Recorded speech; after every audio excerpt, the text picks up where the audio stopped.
What's next for the Colts? The truth about Brock and shocking comments from a head coach. We got all that and more. I'm Jason Fitz, and it is time for Inside Coverage. I'm Jason Fitz. I'm hanging out with Yahoo Sports senior NFL reporters Charles Robinson, Jori, Epstein, as we do every single week for Inside Coverage, guys. We got real football to get to, but I'm just going to let you know that the Vegas bombs are out of my system on social media. I was out there having all my drinks. The Raiders get a big Monday Night Football win. The most important thing that the world needs to know, because Stone, our producer, and Evan, one of our bosses over at Yahoo, all these people hit me up the next day. They all asked me the same question. How hungover are you? I will have you know that multiple Vegas bombs, I was good to go next morning. I was working at 7 a.m. Let's go. My insides are dead, but I got to celebrate C-Rob. Does C-Rob celebrate with Vegas bombs for it? Like, what gets C-Rob to take a Vegas bomb? I don't need to be, drink to be hungover anymore. Okay. Like, my lack of sleep alone leaves me waking up like I'm hungover anyway. So I'm good, man. Let's just roll into the football today. There's no surprise that I would be the one of us that orders a Vegas bomb at the bar, Jori. I'm just saying, Yeah, I'm Googling Vegas bomb right now because I didn't know what it was. I didn't know what it was either. I walked into a bar to watch the Vegas Raiders. They had a Vegas bomb on the menu. They weren't all that tasty. All right, we got a lot to get into. We got news and notes and nuggets from across the league to get into, of course. But I want to start with sort of a deeper conversation, because we all were paying attention to the Jets Broncos, not for any quality football. It was just absolute hot garbage. But the meaning of that game and what it meant for everybody involved was apparent. But I keep looking at this guy saying Sean Payton and the Broncos right now, they have one win. They've had a soft portion of their schedule. They have a couple of games coming up against the Chiefs and a game against the Bills. So 3 of their next 4 games are hard for them to win, even if they were playing well. C-Rob, is there a world where the great Sean Payton could actually consider tank? Because like 1-8 is pretty easy to find for this team. Do they go into tank mode with Sean Payton as a coach? I don't think they need to go into I think they can just go ahead and play the football and let it do what it's doing right now. I don't, they're not going to need to go into tank mode for this season to kind of go in the direction that it's going. And I think offloading Randy Gregory, some of the roster decisions you see being made, the offensive line's not playing very well right now. There's significant defensive issues. They might be in rebuild mode now. I think especially if you get to the point where you're 1-8, the playoffs are out of the mix. You got to start playing young players, figuring out what you got, and then changing where that roster is going. And I think, to me, it becomes, how is Russ playing? And this is the thing about Russell Wilson. Russell Wilson's not playing his worst football. There's no question in my mind that there has been some improvement under Sean Payton where it concerns Russell Wilson. I think the bigger question, though, is if this season unfolds in the fashion that it's currently unfolding right now, and you find yourself in a position where Caleb Williams is an actual option on the board. If you end up with the first pick in the draft, I think you have to question, what do you do now at this point? Because if you go for a quarterback like that, you're giving up on Russ, and you're putting yourself in a situation, I think, even with the front office and ownership, where you're saying, how are we built structurally? What's going to happen with general manager George Payton? Is everybody still on the same page? Will there be other changes that aren't just roster changes?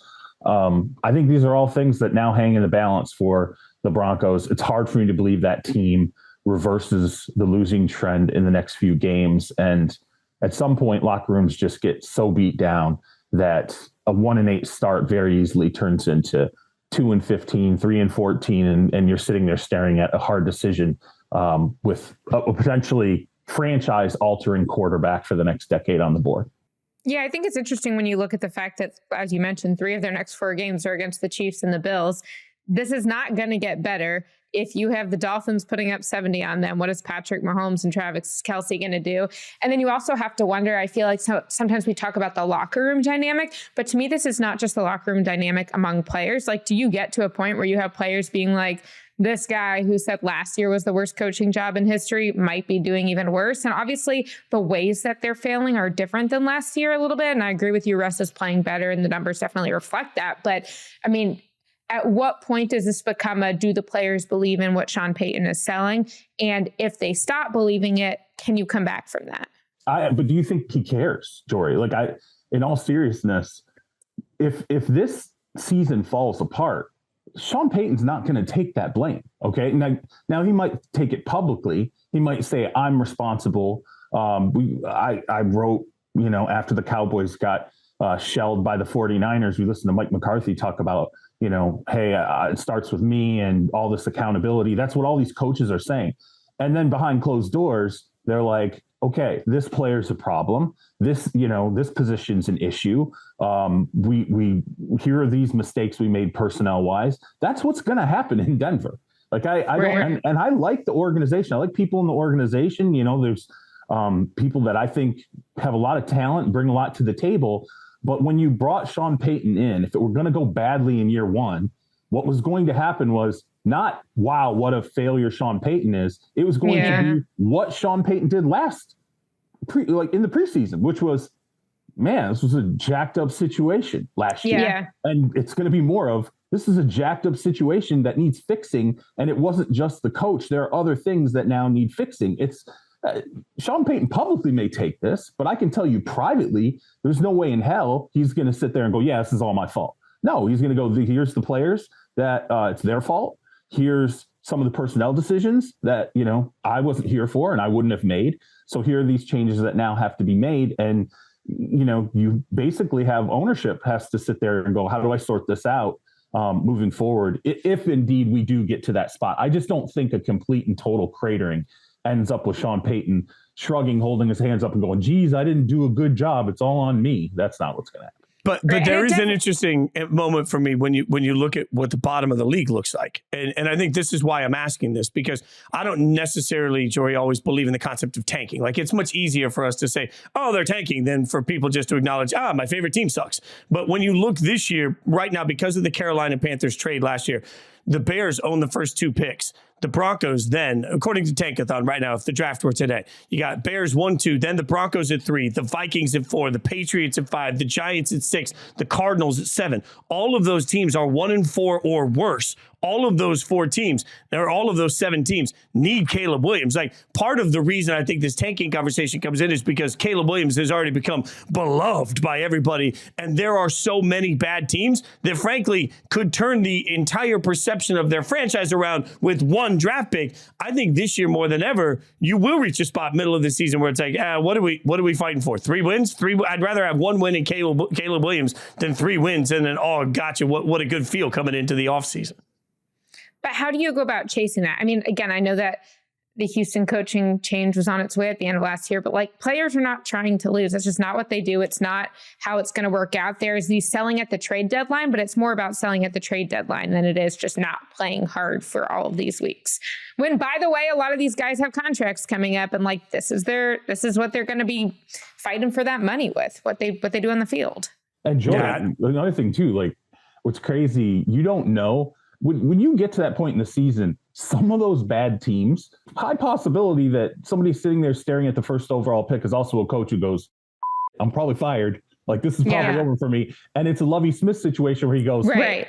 What am I going to be here for? I mean, I'm not going to say, I'm going to go ahead and make the call I need to make. And I don't care if it takes us out of the first overall pick scenario. And I can tell you, way after we got past that and it was getting into draft season with the Houston Texans, there were definitely people inside the Texans who were kind of like, yeah, Lovie kind of screwed us. Now Lovie did the best thing he could have for them because they got CJ Stroud. But also, again, I'm glad that Fitz mentioned those 7 teams because at least 6 of those 7 teams are not getting Caleb Williams. And so what are you actually fighting for here? And how likely is it that you're going to get it? If you could say, if you lose the season, you get him, that's one thing. That's not the calculus.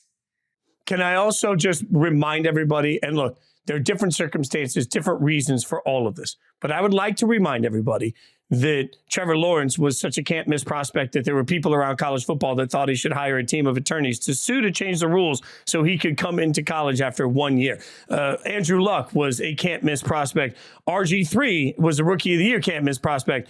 And what fortunes did that turn around? Different reasons for all of them. But I will remind everybody, the concept that Caleb Williams is going to be drafted and suddenly becomes Mahomes forgives the fact that Josh Allen, Patrick Mahomes, They were not first overall picks in the draft. I'm just a reminder to everybody that picking first doesn't really ensure that your organization is going to turn around. Speaking of quarterbacks, not picked first, and frankly, a change in the way an organization is perceived. Anthony Richardson has had a lot of really good early on in the year. Now we know that he has a grade 3 AC joint sprain, going to miss a few weeks. There's an IR conversation going on here. But for me, I think even the bigger part of this, Jori, is that if you're a Colts fan right now, your panic is that it's 3 of 5 games that he's been injured in, right? Like that has to at some point be some reason for concern for everybody.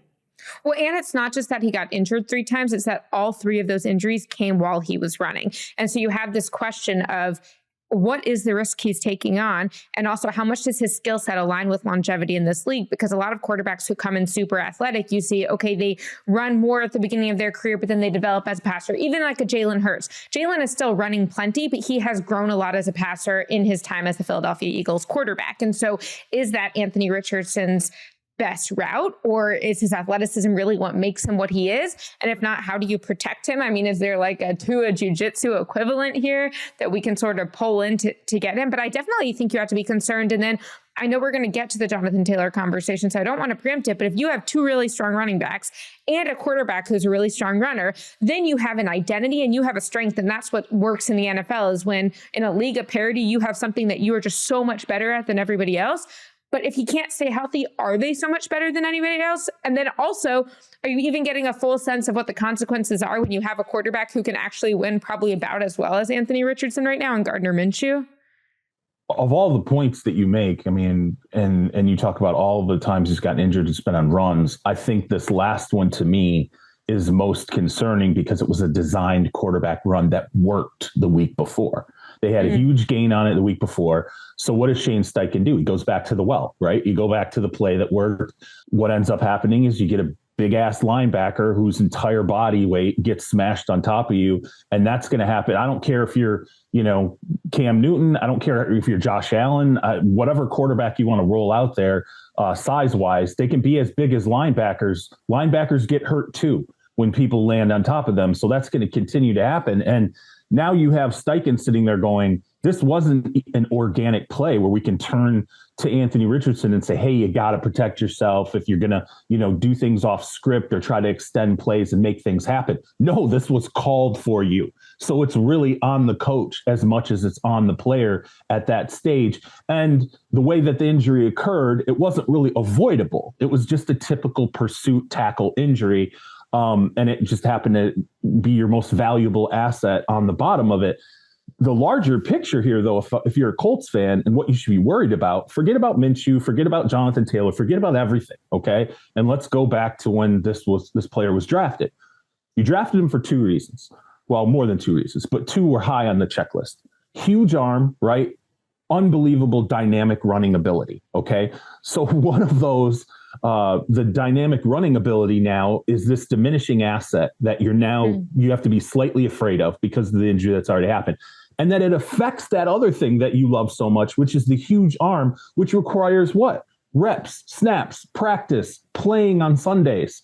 So one thing now has damaged the other. He's going to potentially be on IR. You don't know. I mean, how many practice reps is he going to miss? How many reps is he going to miss on Sunday? This all screws up your growth curve, right? So it's to me, it's just it's unbelievable, the ripple effect here, and it's always going to be the danger, even with a Jalen Hurts.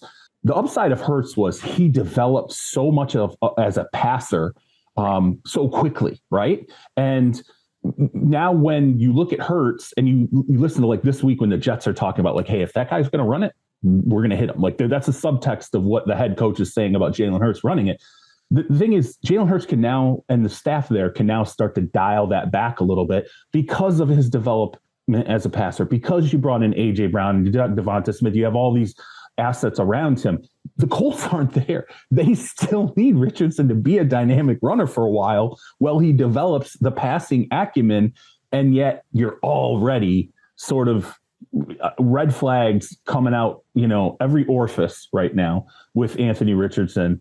It's just, it's extremely concerning when this early on, the 2 things you love about a player are conflicting with each other so significantly. Yeah, and I think that's a really smart point by you, and something we talked about when he was drafted, that the most important thing the Colts could do this year was get him reps. Now he's not getting those. I do want to give the Colts a little bit of shine here, and this is some revisionist history for some people, but I want to go all the way back to March 16th of this year.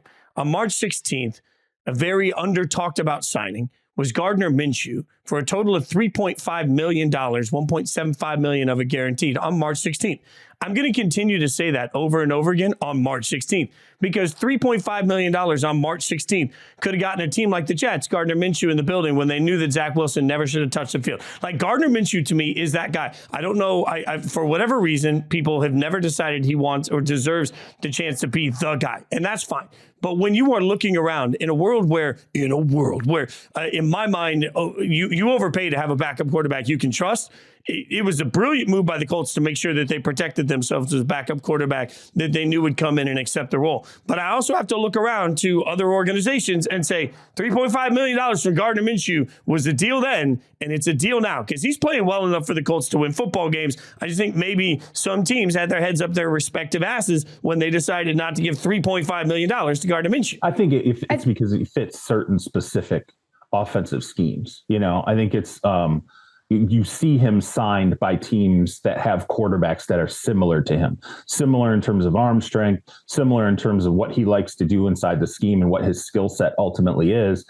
And you try to overlap that, because if you're using Gardner Minshew, you don't want to use him for very long. You want to have him come in for a pinch, a couple of games here or there. I'm with you. I think he's a remarkably valuable asset, and he will continue to be. I think he's on to me, the Josh McCown plan. This is going to be a guy that will probably be in the league 15 years, right? He'll probably play this role for 15 years. He won't see a lot of starts. He'll make a solid amount of coin, and then he'll be a head coach at some point 20 years from now or 25 years from now. That he'll by the end of his career, there will be staffs already talking about getting Gardner Minshew into the pipeline as a quarterback's coach, and then an offensive coordinator, and then eventually a head coach. Like who? Josh McCown. I'm a little surprised, like, as you said, going back to March, that amount, good backups now can make, $6-7 million very easily. He's probably worth more than ultimately what he signed for in March. I would guess it's the last time he's a $3 million a year backup. Yeah. And I think that I agree with everything that C-Rob is saying from a universal standpoint. And then to add the specific angle of it is that he came with Shane Steichen from Philadelphia.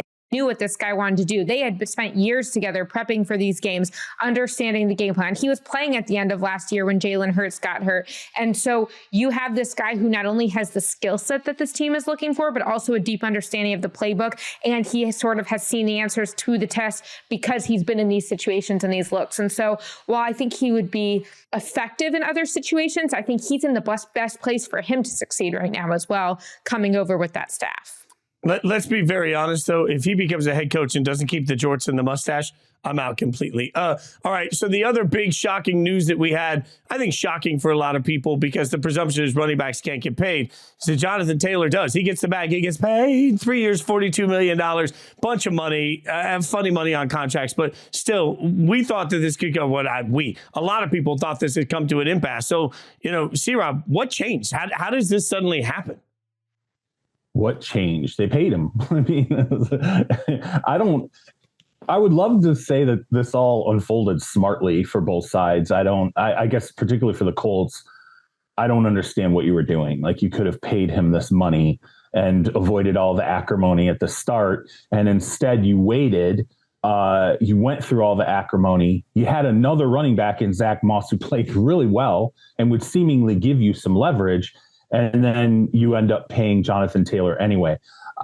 I can only think that at some point they saw something on the field that they hadn't seen prior to the season beginning. I would think it's Richardson, right? That's the only thing I can think of inside that organization where ownership sits there and says, okay, asset-wise, development-wise, where are we now versus where we thought we were when September kicked off? I'm sure Jim Irsay's looking at and thinking, hey, if Richardson's healthy, we're actually a pretty competitive team. We're actually, maybe we're not in a playoff window, but we're in a window where you can win some games and build pretty quickly.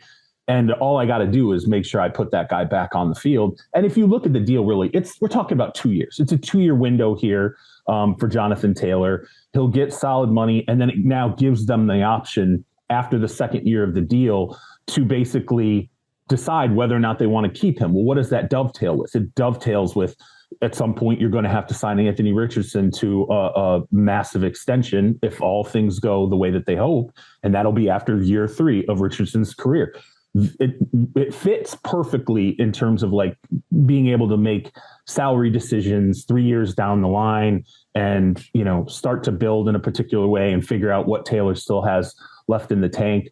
But I don't know. I mean, when they paid him, I was just like, I don't get the timing of this. I don't get, and for that to change, if we're just talking about logically, it would mean that new data came into the field of reference here for Jim Irsay. Now, Jim Irsay and logic is where you start to come to I don't know. I mean, maybe he had an epiphany. Maybe he had a wild night out with Fitz in Vegas and had some Vegas bombs and was like, hey, the right thing to do here is just to pay Jonathan Taylor. I'd party with Jim Irsay. I would. I'd party with him. Yeah, there's few people who wouldn't. Yeah, no, I'm glad you said that at the end, because I was like, see, Rob, if you are saying Jim Irsay and logic, you're giving the man way too much credit. It doesn't make sense. I was pretty shocked that it came, and especially at this time of the season. I think that, yes, I mentioned that if you have him, Zach Moss, and Anthony Richardson on the field, that's a strength, but also having Zach Moss kind of could easily convince you that you should not be paying this type of money. I think in terms of the figures, what actually interests me more than the 3 years, $42 million is the guarantees, which is basically like 19-ish at signing, 26.5 total in guarantees. And so when I do that, I'm like, okay, the running back tag this year was $10.1 million. If you tag someone for a second time, it's 1.5 times that salary. So then that's about $15 million. That takes you to about $25 million. There's some variance here because franchise tags are based on the top 5 salaries. So I view it as they basically guaranteed him 2 tags without fighting through this. And they can plan it out in terms of their salary cap while having a rookie quarterback, and we'll see how much Gardner Minshew's cost, but it's definitely not $40 million. And so I think that is kind of what they did. So to me, the numbers make sense, even though they are surprising, and they do signify that the running back market isn't completely dipping for free agents in the way that we might have thought it was based off what happened the last several months. It does help other running backs, like Jonathan Taylor said after the game. But to me, you now have this question of why now? And I do not have a good answer for that. I don't think it makes sense. I don't think that this was handled well. I don't think they saved themselves any money by doing it. I think they just lost themselves 4 games of Jonathan Taylor, which, hey, maybe you have a fresher running back now. But I think the acrimony just feels very weird and very in contrast to what's going on. And also, like when Jonathan Taylor was returning to practice, were they close enough to a deal that he said, I'll return, or was he returning anyway? And they're like, okay, then we'll pay you. Like, this makes no sense to me in terms of the timeline, even though the numbers do make sense. I'll answer that for you. He wasn't going back on the field without that deal being done. It was done. The deal was done. Like, we should have known. I was surprised when he went back to practice. Yeah. I don't know why in my head I wasn't like, the deal's clearly done here, because there's no way he's... Wait, did anyone like see this coming in the couple days before? No. I didn't see any indication. The only thing that sticks in my mind here is, and I brought this up on a show previously, was when I was going through training camp and I had time sitting, with a general manager in his office, and we're talking to a guy who does a lot of like very much in the top end of the hierarchy of general managers. And he was like, I think they're going to pay him. He was so confident, and it was in the teeth of the worst of this. And I'm just like, what the hell? Like, how can this guy be so confident that this is going to happen?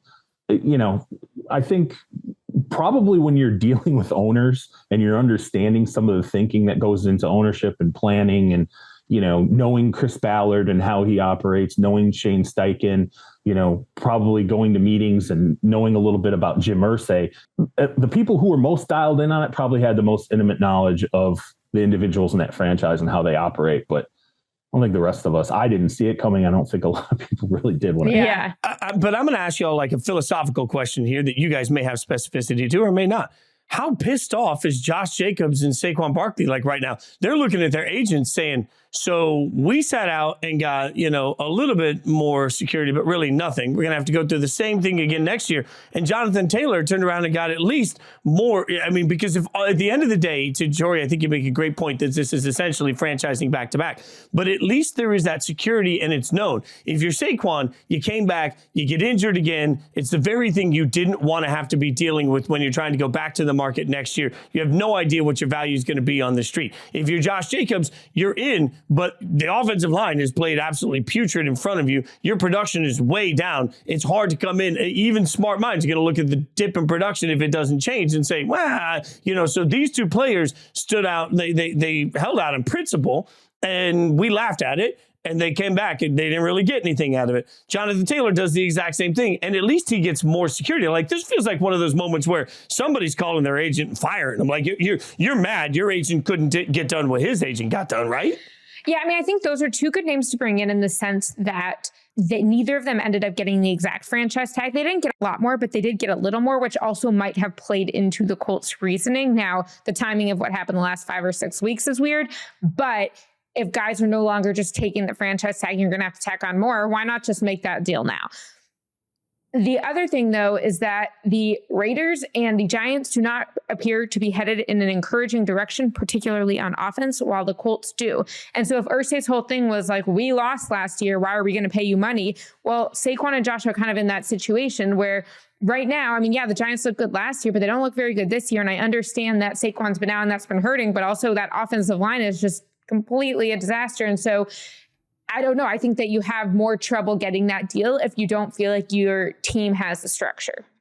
It's a fair point I hadn't thought of. Like, if you were sitting here right now a month into the season, seeing the way this plays out, I wonder if that would change the negotiation. So obviously from the Colts, let's move to somebody familiar with the Colts, no longer there with the organization, but Frank Reich, now the head coach of the Panthers. Been a lot of conversation. Before we get to his specific comments, we have all fallen as a society in love with CJ Stroud.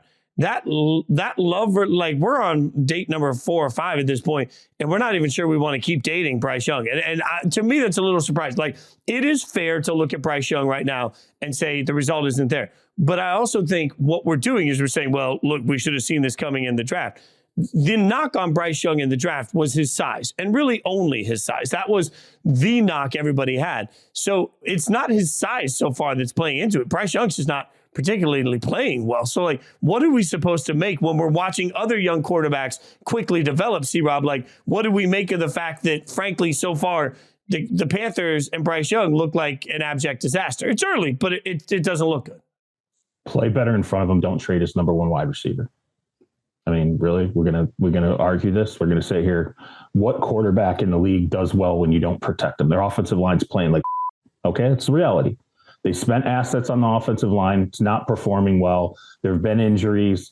They counted on that unit taking a big step forward this year. It hasn't. And you moved DJ Moore in a way that allowed you to go and get Bryce Young, and then there was no pickup after that to give him a number 1 wide receiver. So we hear all this talk about, well, geez, they want to go out and they want to get a number 1 wide receiver. Yeah, no, he traded away the number 1 wide receiver, who's basically the only thing good next to Justin Fields in Chicago all of a sudden. A guy who puts up an epic game, and you don't have to always, every ball doesn't have to be 40 air yards for DJ Moore to score a 70-yard touchdown. You can throw it to him 5 yards away, and he can score a 70-yard touchdown. Pretty valuable player when you got to get the ball out fast because your offensive line is playing like crap. That is what's going on in Carolina right now, and everyone's piling on Bryce Young. What the hell? Like, we're 5 games in. Why do we do this? We get so spent on, oh my God, this guy didn't come out and immediately do this and this and this and that. I mean, like, it's what happened to, I don't know, like, let's let guys develop a little bit. Let's wait and watch and see and not try to pull the plug on Trevor Lawrence after 1 bad year of Urban frickin' Meyer, right? Well, here we are again with the Panthers and Bryce Young and this player who everybody loved, and he was the smartest this and he was that. And as you said, the only problem was the size. And now the size is becoming a problem because you let it become a problem as an organization. Well, it doesn't mean all that other stuff sucks now. It just means it's a function of him being able to do his job without getting beaten to hell. So I think Bryce Young's fine. The offensive line plays better in Carolina, Bryce Young will be fine. You go get him better players at the skill position around him, Bryce Young will be fine. That's going to take time. The bigger issue here is you have an owner who's not big on time in any way, shape, or form. David Tepper is not big on time. So it amps up this conversation about Bryce Young. And of course, it doesn't help that CJ Stroud is absolutely lighting things up with the Houston Texans and playing well despite his own offensive line issues, playing well despite not having the greatest skill position players around him. I understand that. It's unfortunate that the two get compared to each other like this, but I bet if you give Bryce Young assets and we extend this out to 2028 and we have the conversation then, probably be looking at both players and going, yeah, worked out for both organizations. I think the Bryce Young conversation we're having right now is more reflective of CJ Stroud than it is of Bryce Young. And I think it's fitting that DJ Moore last week had 8 catches for 230 yards and 3 touchdowns. That's a helpful guy to have around. And so just because CJ Stroud is having the success, also, you don't know, like, what if teams figure him out? I'm not saying they will. And I think he looks very, very good, but I don't think that 5 games as a rookie in a rebuilding organization is reflective of what you can do with your career. And I really hope people in Carolina are sending that message to the coaching staff, to the locker room, and to Bryce Young. Yeah, I think, and before we move on to Tepper specifically here, I'll chime in and say this, C-Rob, because I hear you, and I think you're right in everything you're saying.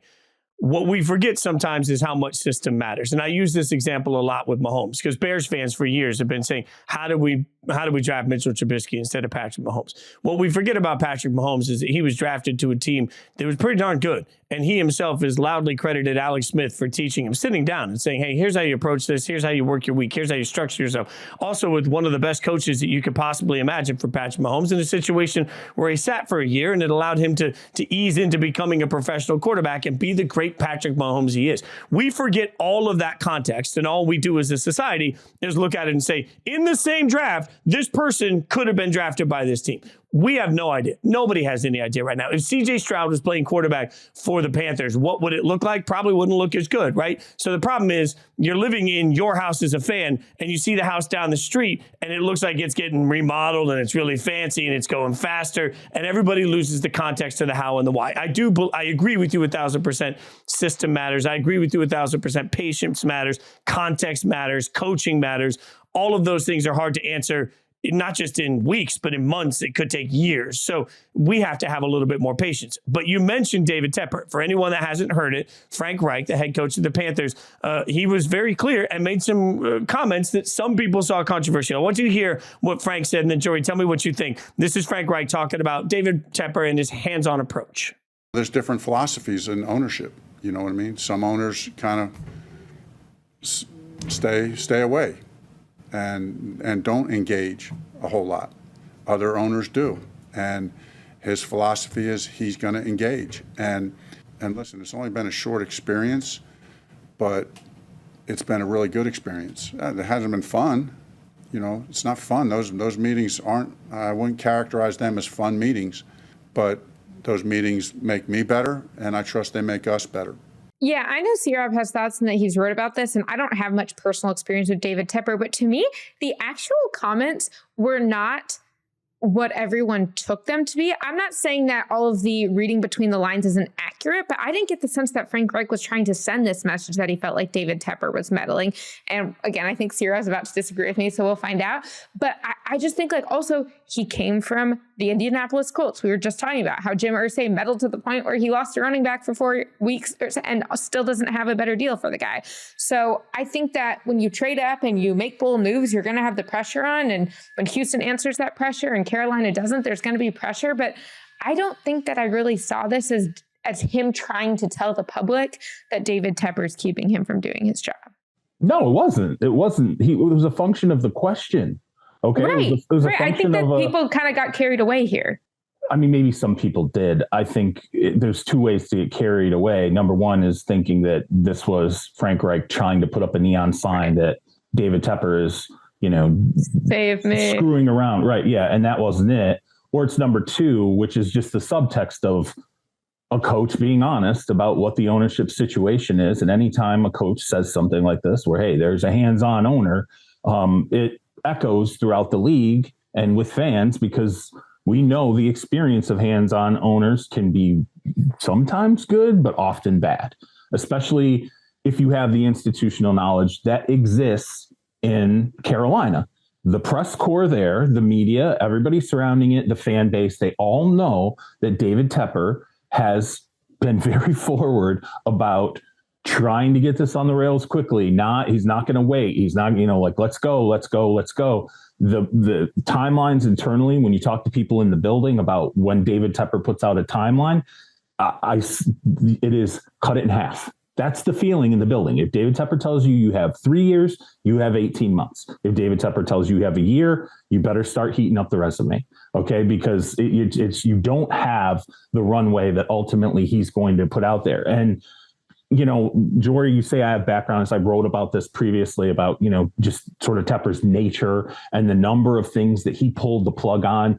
Huge, big, grandiose plans, a massive practice facility, all these different things very quickly in his tenure taking over this team. But the one thing I will tell you that he has been crystal clear about with every single person that's come through that organization is we have to get the quarterback right. We screwed up here. This guy, no, this guy, no, this guy, no. So the mandate going into this last draft was, we're getting our quarterback. We're resolving this. It's going to be over. It's going to be done. From my understanding, he played a part in Bryce Young being the guy that was ultimately chose. I think that's the mistake that happens here from an ownership standpoint, is they get involved with evaluation, or they go outside their organization and they talk to other people they trust in the league to say, hey, which coach should I hire? Which quarterback do you think I should be drafting? You have to keep that inside the walls of your building. Let the people who you believe can make those decisions correctly, you delegate that authority, you let them do the evaluation, and you go ahead and you push off. You just let it go and be what it is. If you didn't trust Frank Reich to know exactly who the quarterback was, then that's a problem between you and Frank Reich in that hire. If you didn't trust Scott Fitterer and your general manager to make the quarterback pick that you thought was going to be the best for the organization, that's a problem between you and your general manager. So, to me, this runs deeper than just being hands-on. It's, you see a vital issue, you are hands-on in a way that, frankly, I don't think owners always understand. Their ability to evaluate a player is not there. It's not there. Very few owners really can truly understand how to evaluate a football player, and that's why you hire other people to do it. And again, I'm a believer in Bryce Young. I think everything will be fine with Bryce Young, but I do think he played a part in Bryce Young being that pick, and I'm never, ever comfortable with owners ultimately making that call. And I know people say that's dumb, because, hey, they're the owner and this is a number one pick and it can shape and form an organization moving forward. But I know for a fact the reason why that trade with the Bears happened was because of David Tepper, okay? Because they knew we need to be at one so we get the quarterback that we ultimately want. So we surrender all these resources, including a receiver that now is hurting the player we ultimately chose. That's great context, Europe. And I think what I would ask you is, y'all know I spent a lot of time in Dallas, and so my context for how I got into the league and how I saw teams operate is often through the Cowboys. And I'm curious, because I know a lot of other people are very aware of how involved Jerry Jones is as the team owner and as the general manager. Like, would you rather have Jerry as your owner or David Tepper as your owner? Like, using Jerry as a reference point, where is David Tepper in terms of his meddling in ownership, both how much he meddles and the way he meddles? I'd rather have a Jerry and a Will McClay. Right. I'd rather have a Jerry and a Stephen Jones. I'd rather have. I think to me, when you talk to people, does David Tepper have someone who's an equivalent to those people? I don't know if we know that right now. I can't answer that because it's been so disheveled in terms of how the Matt Rule hiring and firing came. How Scott Fitterer survived, but it's like, everybody knows that the power seat of the organization is the owner. I will say this, it feels, and I did not cover the Cowboys, obviously, in the earliest years of Jerry, but I've read the books. I've heard the stories from agents who have dealt with the Cowboys for decades. I've talked to some other people in the league who were old enough to be around and kind of have contact with Jerry. There's a certain level of arrogance and just aggressiveness from Jori that I think does overlap somewhat with David Tepper. Like he made his money being aggressive. He made his money, on risk.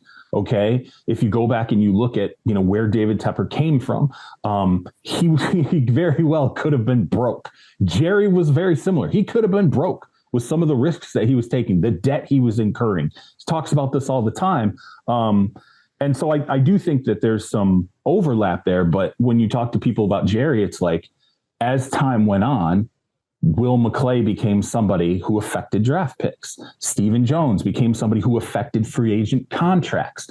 And that evened them out a little bit. Now, do they occasionally still do stuff where we're like, hey, this feels like, traded for Trey Lance and he just did it. Yeah. It still happens. But they've also drafted a number of great players. And you go, well, why does that happen? It's not just Jori who's sitting there staring at the player. It's, right. It's Chris Hall. It's Will McClay. It's a good personnel department that's coming to a consensus opinion, and Jerry's willing to lean on those people and believe in them. I think David Tepper has to build out a system like that. Maybe it's going to take some time. So I want to put a sort of a human spin on all of this ownership conversation, though, because to your point, it's hard when you are worth billions of dollars and you have to be worth so many billions of dollars to even buy an NFL team that you've done something spectacularly well, not just good in your life. You've done something at the most elite possible level to make that kind of money more often than not. So now, because of your elite acumen with certain business, whatever it is, you now have the opportunity to own this business. But part of owning this business is then having the humility to admit what you don't know, turn around, hire people, and stand back from it. Like James Dolan of the Knicks is one of the most hated owners in all of sports. But if you look back at what James Dolan has actually done, he's tried being like up in everybody's grill and doing too much. He tried hiring Phil Jackson because Phil Jackson was a big name. Like he's tried a bunch of different things to turn the Knicks around. The hard part about ownership in my mind is just from the very outset, a lot of the people now that are owners are football fans that are super rich and they are super successful. So now you need that football fan that's super rich and super successful to throw all of that to the side and say, I'm just going to hire football people that spend my money, and then I'm just going to trust them when they say, okay, this is going to take 3 or 4 years. Like if I was worth billions of dollars and I could buy an NFL team, if I could buy my beloved Raiders tomorrow, I don't think that I would have the ability to just shut off what I think and simply fund the right people. So I would make a terrible owner. I just think that there's a human, because everything you're saying, C-Rob, makes so much sense. I just don't know how you ask somebody, like the whole system isn't set up for owners to actually be hands off and just like, it's rare. The Rooneys are the exception, but also like the Rooney family has been grandfathered into this. They've been doing this for damn forever, right? Like, so there's just a big difference from owners that have been in the family forever, and this is how you run the family business, versus I'm a mogul, I've made billions of dollars, now I own this business, but I'm just going to trust everybody. Which, by the way, Jim Irsay was someone who inherited the team. David Tepper is someone who not only didn't inherit it, he also is a very new owner. And so Frank Reich, seeing those two in his days as head coach, does have a very different, like even if Jim Irsay says things, he has been around so long that he might not have that same arrogance or brashness or just sort of impatience that David Tepper has. Yeah, I mean, they're not one for ones, Irsay and Tepper, but they're involved in their own different kind of ways. You're not going to see David Tepper out on social media with regularity, standing outside his team plane, filming a fuzzy video, telling the fans it's all going to be okay. Okay. Like it's not. Now, will he do that? Yeah, he has done that at times. It's been a little, you had a better internet connection. I think the, production values were a little bit better when Tepper did it. It's a billionaire's dilemma. Like this is particularly billionaires who make a ton of money elsewhere and then go and buy an asset, right? They're used to not only walking into a room and having everybody listen to them, they're used to walking into a room where everyone is depending on them speaking. They want to know the vision. They want to know the plan for, the company, the corporation, the hedge fund, whatever you're doing. You want that person to be the guiding beacon. The NFL is different. You want that person to come in and then hire the smart people, a la Paul Allen in Seattle. One of the greatest setups in the history of football was Paul Allen taking John Schneider, who he trusts as a general manager, Pete Carroll, who he trusted as a head coach, and saying, I'm hiring you to do this, You guys are going to have some dynamic tension between you, but it's okay because you're both going to work for each other. Let's talk in February, okay? About what went right, about what went wrong. We'll go through the whole problem-solving process when it's over. I want to see the entire thing when it's done, and then we can figure out ultimately how to fix it. And then he went off and did what he needed to do elsewhere, right? It wasn't this one primary thing that was dominating his focus. I think a number of these billionaires, that's what it ends up being. You create this sort of rivalry where you go to NFL meetings and you walk into an executive privilege meeting and you're sitting there going, it's all alphas in the room. Everybody wants to talk. Everybody gets pissed at Jori because he eats up all the mic time and people are like, can we get him to shut up? You know how much he cares? Yeah, he doesn't at all because he loves being the guy that eats up all the oxygen. He eats up all the oxygen in the room. But it becomes this weird competitive fraternity. They also know he turned the league into a money-making operation, so they only have so much to say. It's true. I mean, I'm not saying he's perfect. He's got his flaws. I'm well aware of that. He's made them a lot of money. But it's kind of like Goodell. Jori alone has made them so much money that they're like, we don't like it, but what are we going to do about it? Justin Jefferson goes on injury reserve. We talked earlier about the Broncos being 1-4 and possibly getting to 1-8. What the hell are they doing their season? Well, the Vikings are 1-4. C-Rob, what is the Vikings' plan without their best player moving forward? Are we going to talk about how my audio is all of a sudden really a lot better on the pod right now for those who are listening? You all just missed C-Rob having like a panic mode and also taking a very long time, or at least it felt like a very long time, to explain to Fitz and I what was happening. And we're like, is everything okay? Is this the family? I thought it was a dramatic answer to the Vikings question. He's like, oh gosh. But no, it turns out it was real. It was real, C-Rob. Yeah, Charles had a meltdown with his audio equipment and didn't realize it until the end. I apologize. Look, the Vikings, all these different things now that could have happened have happened, right? We last year we look at the Vikings season, they caught all these green lights, they won a ton of close games, they had the huge comeback against the Colts. And we're like, is this real? You know, what could possibly go wrong the next season? Well, you don't catch any of those green lights. You get a bunch of injuries, or you get injuries to significant players, right? And you also enter into a season where people are staring at Kirk Cousins going, this is kind of it. We know it's it for him. So that's hanging over your head the whole time. Like if you get off to a start like this, ultimately, what does that mean for Kirk Cousins? What does that mean for the build of the organization? And now with Justin Jefferson going down and again, we're talking about at least 4 games here. It could be longer than that. And it could be something else that affects him physically down the line. Where does that put the Vikings? Where does it put them with Cousins? First and foremost, the question with everyone out there having this dialogue about Cousins isn't answering the most important part of really the query, which is like if anyone's interested in Kirk, point to that team and tell me and explain to me why they're going to give up assets at this point. Like really, if you look at it, I think the last time we saw a player who was absolutely going to be a starter, who absolutely was going to be a cornerstone the team counted on, getting dealt either in the middle of the season or prior to the season starting, it would have been Sam Bradford, probably with Philly, when Teddy Bridgewater suffered that catastrophic injury in Minnesota. Minnesota flips a first-round pick for Sam Bradford, who was supposed to be the starter for Philly that year. And that was shocking then. And Carson Wentz was behind him as a rookie. So at least there was sort of a backup plan why it happens. It just doesn't happen. Kirk Cousins hasn't had snaps in another offense. It would have to be someone who knows Kirk Cousins, has the offensive structure with him before, it'd have to be just a situation where it's seamless.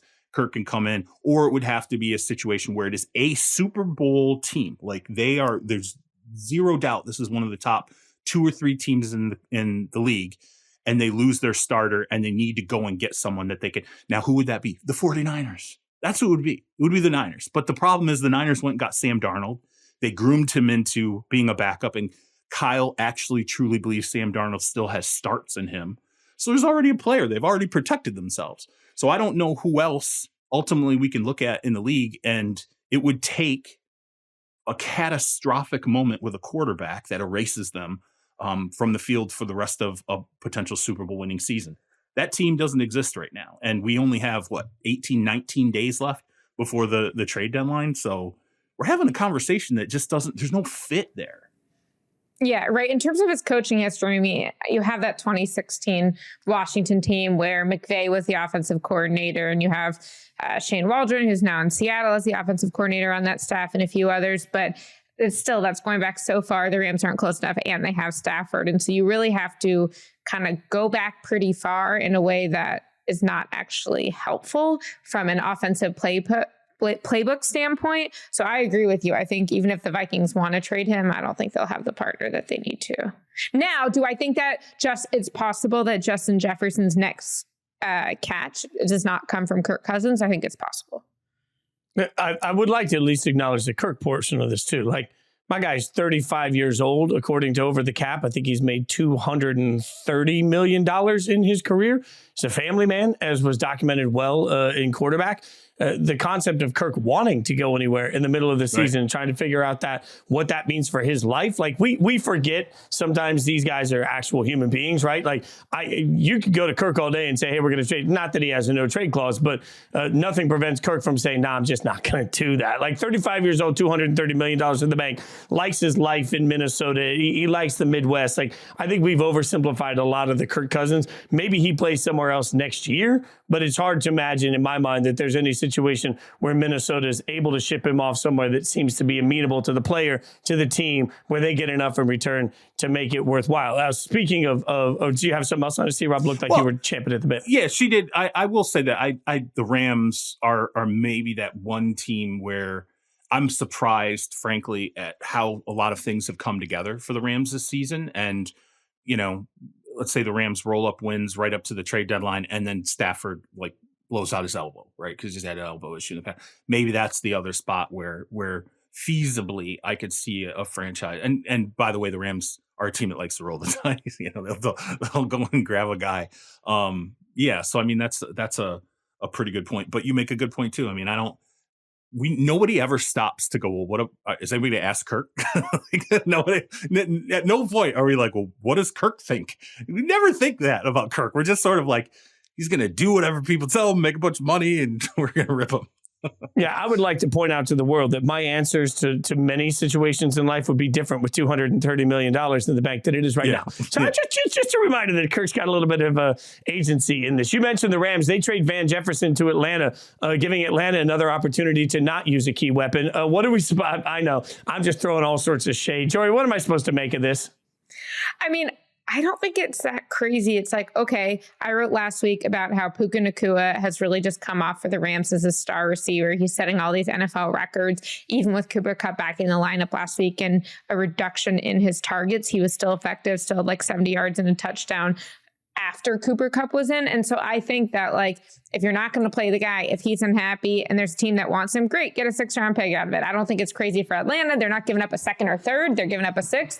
And I don't think it's crazy for the Rams, who are like, okay, he's no longer needed here. We might as well get picks. And the Rams are very big at having a lot of picks later in the rounds. They don't really put a premium on that 1st and 2nd round, but they like to use the comp system to just get a lot of darts to throw at the board. He's in the last year of his deal. What the hell does anybody think is going to happen here? He's not re-signing. He's not going to go. He's not playing in L.A. He waited his turn in L.A., right? He sat there and was like, okay, come in as a young guy. There's veteran receivers on the roster. I'm going to wait. Yeah, injuries weighed into this. But he thought clearly coming into the season, it's going to be my time, okay? And then when Cooper Kupp goes down, it's not his time. Not only did he get leapfrogged by a rookie even before Kupp went down and a guy who in practice was showing out in the preseason, but then that guy becomes Stafford's number 1 when Cooper Kupp's out of the lineup. And oh, by the way, Tutu Atwell, who looked like a scrap heap player for a couple of years, is also now eating up catches. There's no question Van Jefferson was frustrated. There's no question the team knew it. And there's no question they knew there's no future with him in Los Angeles after this season. And he's not going to go out and sign the kind of deal that's going to land us a 3rd-round compensatory pick. Just get something at this point and let him go ahead and have some run in Atlanta and maybe create a situation where the Falcons want to re-sign him, or he puts enough tape together with opportunity to give him a little bit of traction in free agency. So there's no surprise. The one thing that is interesting when we talk about the rest of the season, because the Rams do have a little bit going here, I hope Kupp stays healthy the rest of the season, number 1. I hope Puka Nacua stays healthy, right? Because that's what we've talked about. Which was a challenge in college. Yeah, absolutely. Challenge in college and in training camp, right? He wasn't healthy throughout all of training camp. So now you're in a situation where you're like, okay, you need these two guys definitely to stay healthy. I think either one of those guys goes down, and now you're sitting there staring at one of the two and Tutu and trying to make it, work with that. It's possible. I don't know. It makes sense to me because he's in the last year of the deal, and there was no doubt he was never returning to LA. And in a way, I don't want to pat the Rams on the back, but it is good that they gave him the opportunity to go to Atlanta and have an ability to change it up and work with another quarterback and build a different sense of confidence and maybe put some tape together. He needed it.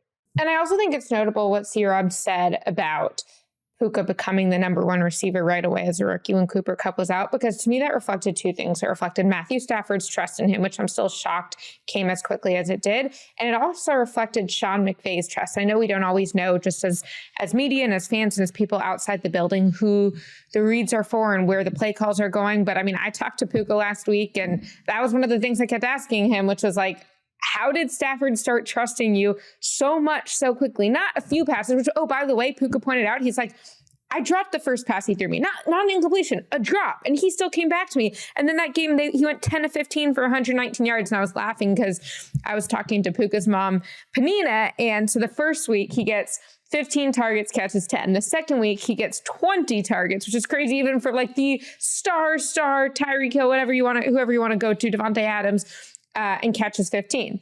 That gets 7 catches in week 3. No one had a lot of opportunities that week. And then in week 4, in the overtime win over the Colts, he goes 9 of 10 for 163 yards and a touchdown. And his mom goes, yeah, it was a good game. He didn't get the ball as much as, he didn't get the ball like all the time, but he still got the ball. And I'm like, this is a family that in their world, and I don't say this like, I told this to her, but it's like in their world, getting 10 targets is not a lot in the NFL because Matthew Stafford threw their son 15 the first week and 20 the second. And it was just so funny to hear that. But I think, again, had he had more trust in Van Jefferson, had Sean McVay wanted to get Van Jefferson more involved, I don't think this was a matchup thing. I think this was a who did they believe was going to run their offense thing. Speaking of trust, I don't think anybody has more trust right now than the 49ers have in Brock Purdy. And there's a lot of reasons to this. C-Rob, I know you've got an article coming out on Brock. I've been excited to talk to you about this because I'm trying to figure out what the right take is. Everybody's polarizing on Brock. Is it a Brock thing? Is he great? Is it a system thing? Where are you on Brock Purdy, the MVP candidate type player right now? It's remarkable to me how this guy has to fight to get respect. And I was shocked. I covered the Cowboys-Niners game. Peter King was there, and I read some of what Peter wrote coming out of it. And I didn't realize he pointed out that the Ringer had these quarterback rankings and that Purdy was 25th, which to me is just, I mean, no offense, but Jesus, come on. Like, this is insane. Like, he's not the 25th best quarterback in the league. It's not even close. Is he top 5? No, I would say you could look at everything and he's probably top 10-ish. He's right around that area. But it's fantastic for what the Niners want, and he has every tool that Kyle necessitates to come in and be a high-level quarterback. It worked with Joe Montana and Bill Walsh, okay? Like, it's okay for quarterbacks to, quote-unquote, be system guys, because system guys are people who fit into the design. They have the tools, the requisite tools available to them to make the offense run and function. They're smart. They can handle pressure. These are all things that Purdy can do. Why are people having such a hard time with this? Over his 13 games, there's a stat from Peter King. It was great. I thought it was a great stat. 75, or he's played 3 quarters or more. He's 13-0. Okay. And in that 13-0 frame, I looked at this. I went and crunched the numbers. It's like 25 touchdowns, 3 interceptions. Like and if you expand it out to a 17-game season, I mean, he's both rushing and passing. I mean, he's like 37 touchdowns, 4,000 yards passing, almost, 70+% completion percent. What the hell? Like, why are people even questioning this? And by the way, it doesn't matter what we think. It matters what Kyle thinks. And Kyle thought this almost right away with this guy. I mean, I remember being at the NFC title game and still wondering, this was last year, beforehand, I'm milling around and I'm kind of looking for people that I know I can ask questions to. I'm trying to figure out what's going on with Trey Lance. You're hearing maybe he could get traded, whatever. And I run into one of Kyle's guys and I'm like, what's going on? Like, what's the deal with Trey Lance? And this dude's just like, it's over. Like, it's done. Like, and I'm thinking, holy, like, seriously, the last pick in the draft is going to be the starting quarterback for the 49ers. This is it? And he was like, yeah. And he said, Kyle's confidence in Brock Purdy, he like stuck his hand up in the air as high as he could get it. He's like, this is where it is.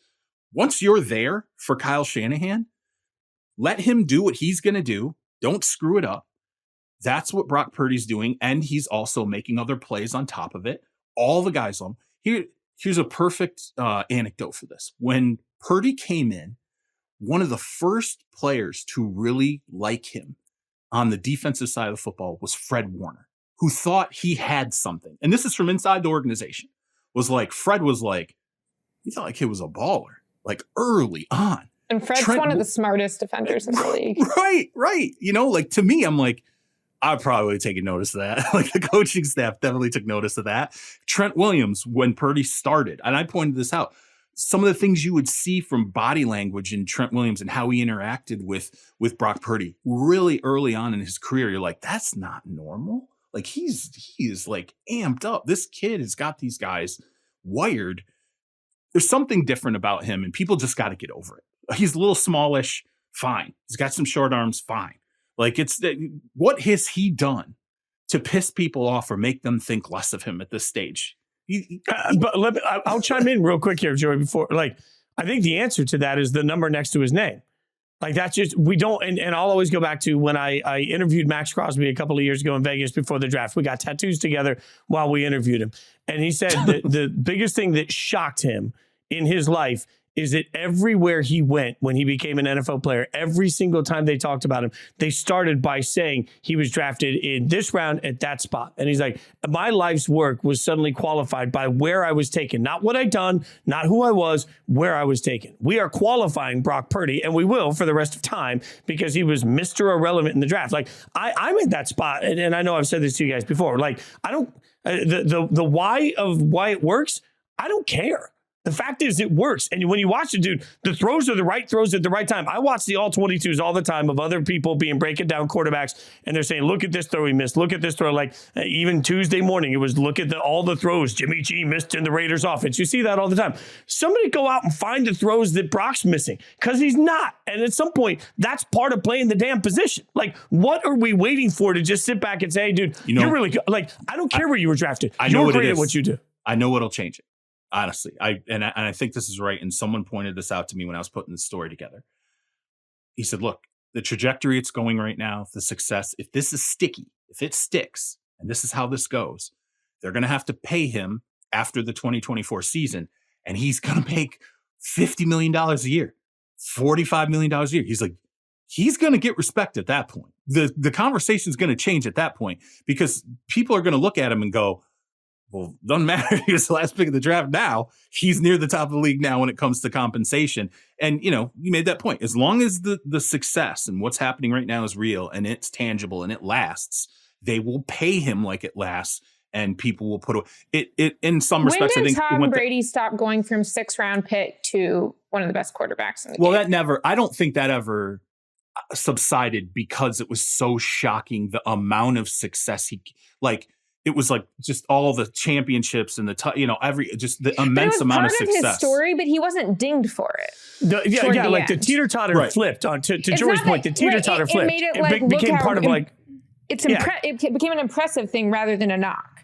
Yeah, and with the titles, right? You win titles, and when you start looking at him as the reason why they're winning titles, I think Fitz makes a good point with the draft assessment. But I also think part of it, too, is people look at that roster, as they should, and they go, damn, McCaffrey's good. Damn, Ayuk's good. Damn, Deebo Samuel's good. Oh, my God, George Kittle, Trent Williams. And then let's get to the defense and all this litany guys. And, oh, by the way, Kyle. There's so many stars there that it's harder for him just to stick out for what he does. But soon we need to be like, and Purdy. Yeah, no, I do. I think he ultimately will get there. And, let's see it happen in the postseason. He puts that Cowboys game in the postseason. He plays a Super Bowl like that. No one's going to question him anymore.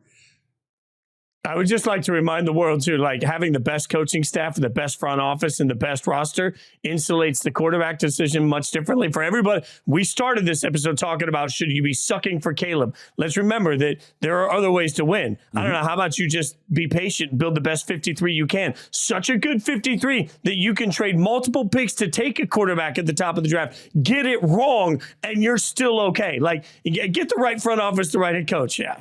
I think that's one of the strongest points in Purdy's defense is that if you think any quarterback can come in here, well, you better believe they wanted Trey Lance to work. They traded all that from. They got him the number 3 overall pick. If he could do it, they wanted him to do it. They'd rather have him than Brock Purdy. This is not about saving a little bit of change by not having a first-round contract. No. And he couldn't, and that's okay. And he had the injury, and he didn't have the success when he was on the field. Jimmy G had some success, but not this success. He also couldn't stay healthy.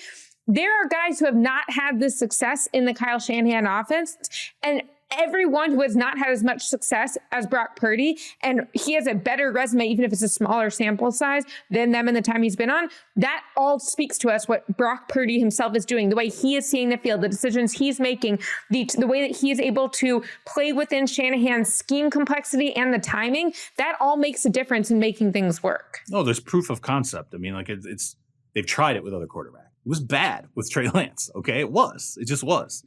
And it's completely ridiculous to say that, it's just everything else around him. If it was just everything else around him, then they wouldn't have to worry about throwing the ball the number of times they do against the Dallas Cowboys. I mean, that's another thing too. They're knocking him and he's not throwing 20 passes a game. Okay. Like he's handling a normal quarterback load. And even Kyle's coming out and saying like, I have to keep me, like he's doing so well or he's playing so well. Like I have to keep myself from going, let's just throw it every single down, which Brock Purdy's like, yeah, sweet. Let's do that. I'd love to throw it every single down. It's also, y'all, like, let me put my fan hat on for a second. It's so much easier as a fan to look at it and be like, it's everything else, than it is to look at it and be like, oh my God, my favorite team can't find a quarterback in the first round, the second round, the third, fourth, fifth, doesn't matter. Mr. Irrelevant goes to San Francisco and now looks like he's going to become that building block for the next 15 years. Fitz, though, let's be honest here. They lucked in. They got so lucky. Right. And I mean, First of all, if they were just good at evaluating, then they would have hit on Trey Lance. And secondly, if they were that sold on Brock Purdy, they would have taken him in the 4th or 5th. Right.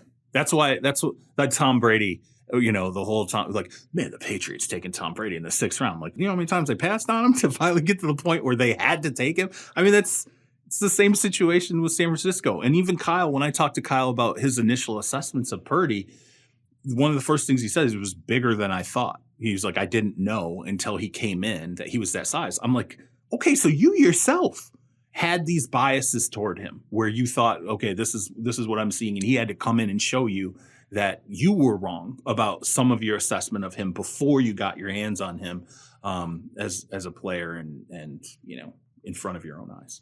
Just a reminder, it's always better to be lucky than good. All right, we're back tomorrow with Zero Blitz. You should follow us all on Twitter, at Charles Robinson, at Jori Epstein, at SJ Rochelle to get to Stone, our producer. You can also hang out with me, at Jason Fitz. C-Rob, as always, tell everybody how they can continue to support the legacy of the great Terez Paylor. Yes, if you could, check out BreakingT.com. That's capital T in Breaking T /Terez for your all juice tee or hoodie. Remember that proceeds from that purchase go to support the Terez Paylor Scholarship at Howard University. You can donate to that scholarship directly, as well as the one in his name at Mizzou, if you just check out the podcast description.